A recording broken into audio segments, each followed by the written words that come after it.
Hey everybody, if you're a website designer, a copywriter, or a startup owner, you may have faced this problem before when you were creating a website or in your creative journey. What am I talking about? It's the design versus copywriting argument, or sort of, just like the chicken and egg, who comes first? We all know how important it is to have stunning website design to please the users, and we do know how much the interactive, appealing content can pull in all the attention. That's one of the factors that can bring in the money. But what goes on behind the process of creating a website that's great in both design and copy? And by the way, this isn't just great in any way, it's just design and copy coming together to form art. Yeah, right. So, should the design come first or the copy? Don't worry, buddy, you're gonna get to decide. And you too, lady. You'd probably be confused or annoyed with all this back and forth going on between design or copy. Well, such instances are more common than you think. Like, you could always go for a game of scissors, paper, stone, and whoever wins, end of story. But it ain't that simple. You see, in many website development projects, the web copy is often at the bottom of the silo, often after web development and design. And it may seem like the natural thing to do. Well, after doing this for a couple hundred of times, that seems what everyone is doing, right? Well, an argument can be made that copy is usually at the last stage, usually after the design and the development have been decided or done. The designers take care of how the website looks, and the writer then comes up with the copy that fits the design. You may think that sounds simple, doesn't it? But it isn't. So what happens when website design comes first? While the web designer specializes in crafting user-friendly designs, the copywriter is an expert in creating content that is attractive to the audience. Think something like this. Hey buddy, I'm gonna make you a web design that looks really nice.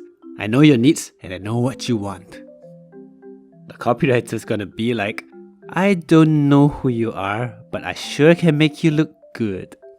So when the web designer has already finalized the web design, the copywriter has no way but to make the design work.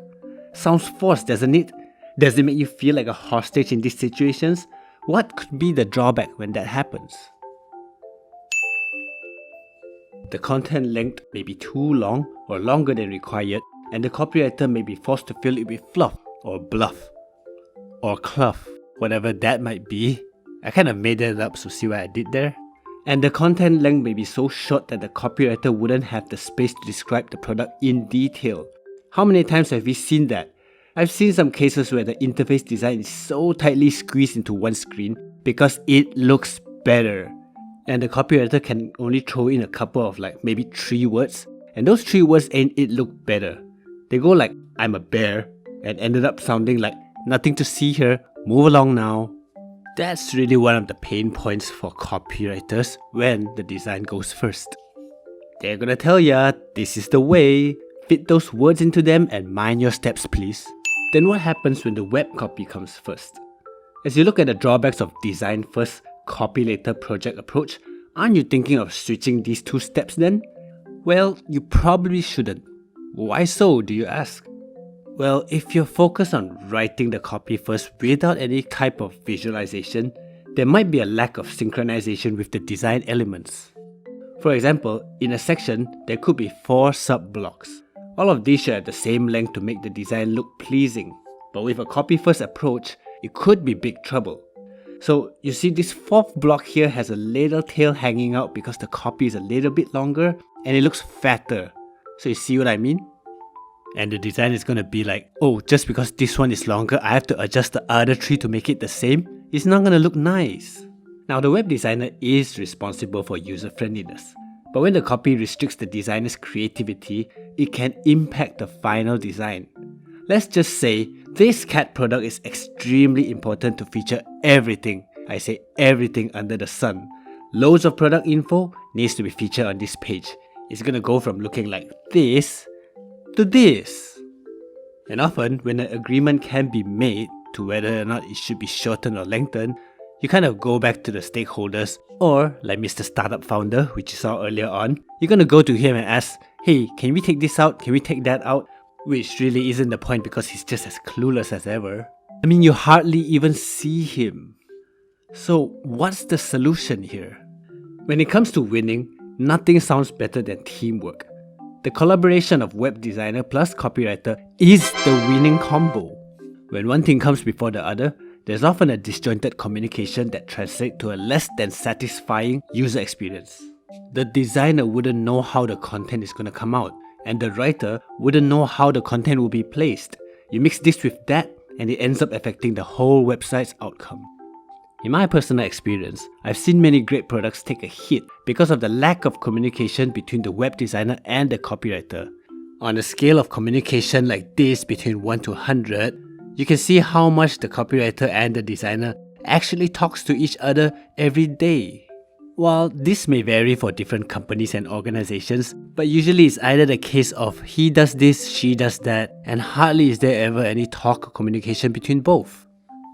When I get into a project, I'm there to work and only work. So communication is so important. Good design and copy go hand in hand for building impressive websites, and so should the process be. It's almost like saying people want electric vehicles, but they can't because the infrastructure isn't there. And then the infrastructure ain't gonna be built simply because there's no demand. Chicken and egg again. Here's another reason why the web designer and the copywriter should work together. You can save so much wasted time. I've often seen instances where a designer has a different opinion after seeing the copy, or the copywriter wants a change in the design after the designer has completed the work. It happens, people. Usually when designers receive the copy or the content from the copywriters, they would try their best to fit it all into the design that they've already prepared. And the copywriter goes, "That's pretty nice, but I think you should probably remove this and that and this and that and this and that." And sometimes when the copy goes to the designer first, the designer's going to take a look at it and say, "Wow, that's a whole lot of copy and I'm not sure if it can fit into our design."